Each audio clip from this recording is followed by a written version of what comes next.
Okay guys, next step. We need to display a particular button in a particular situation. So if the current user likes this post, then we'll display the unlike post button. Okay, and if he doesn't, then we'll display the like this post button. Okay, so how are we gonna do this? First of all, I'd like to create a component called Init.vue. Okay, and this component is simply gonna load some initial values from our backend so that we can use in our view components. Okay, so we'll make this data that is gotten from the backend available to the store so that all the components can use it. Okay, so right here I'll create a component Init.vue, and this is gonna just have a template as such, and we'll just put in a div so that Vuejs does not squawk, and we'll put in a script, and right here we'll just export by default, and we'll just put in the mount. Okay, which we'll take care of later. Okay, so let's go ahead and register this component with our app.js instance. So we'll copy all of this, and right here would have init, and this would be the init.vue component. Okay, so that looks great.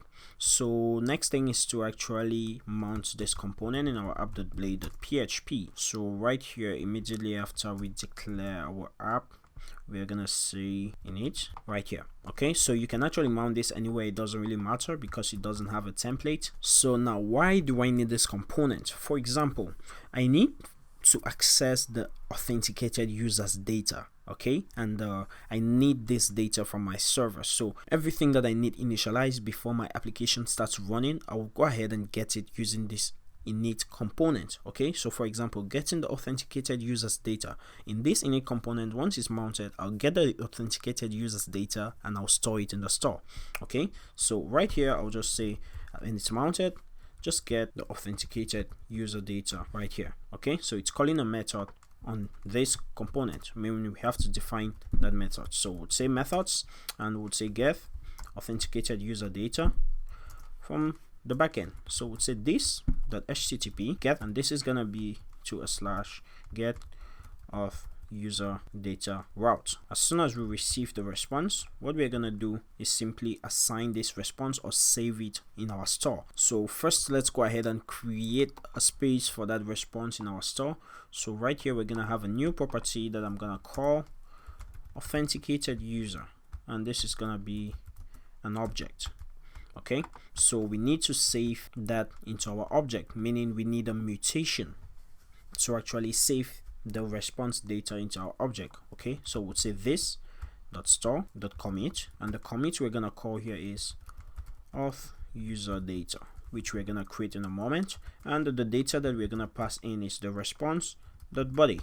Okay, so what we're doing here is making an AJAX request to our server to an endpoint that we haven't yet created, but this endpoint is going to return towards the authenticated users instance. Okay, so it's data, and the next thing we're gonna do is simply get a commit. So we're gonna commit a mutation that we're going to create right now, and this commit is gonna receive a payload, which is the users data. So right here in our store.js, right down to our mutations, we'll create a new mutation that we called auth user data. So in our store we'll have an auth user data mutation, and as usual it's gonna take in the state, and it's gonna take in the payload, in this case the user.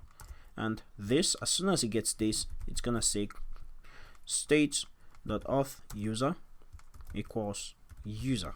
Okay, so the response data, which is the user that we pass in right here from our init.vue as a payload, is gonna be assigned to the state.auth user object right here in our store.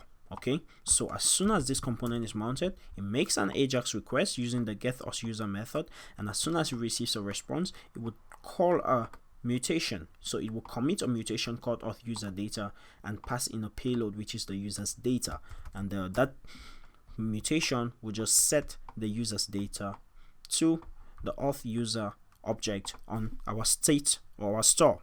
So obviously the next thing we have to do is actually create this endpoint so that our component will be mounted and it would make that AJAX request. So in our web.php file, I'll go ahead and create a new route, and this would be a get, and it would be a slash get auth user data, and you'll just receive a callback right here, and it's just gonna return the authenticated user like this. Okay, so that's all. Let's go to our browser and refresh and see if it gets that data. So if I refresh and I come back to my Vuex. Okay guys, that didn't work out well, and you probably might have noticed it. That's because I said mount rather than mounted right here, so this method was actually never called. Okay, so I'm so sorry about that, but if we go ahead and refresh our browsers right now, we should receive that data. So right here I'll inspect, and I'll go to my view, and I'll check out my Vuex, and there I have the authenticated users object. Okay, so just to recap before I stop the video, right here we are calling the this.getAuthUser data as soon as the component is mounted, and this is getting to the endpoint getAuthUser data right here in our web.php, which simply returns the authenticated user object data.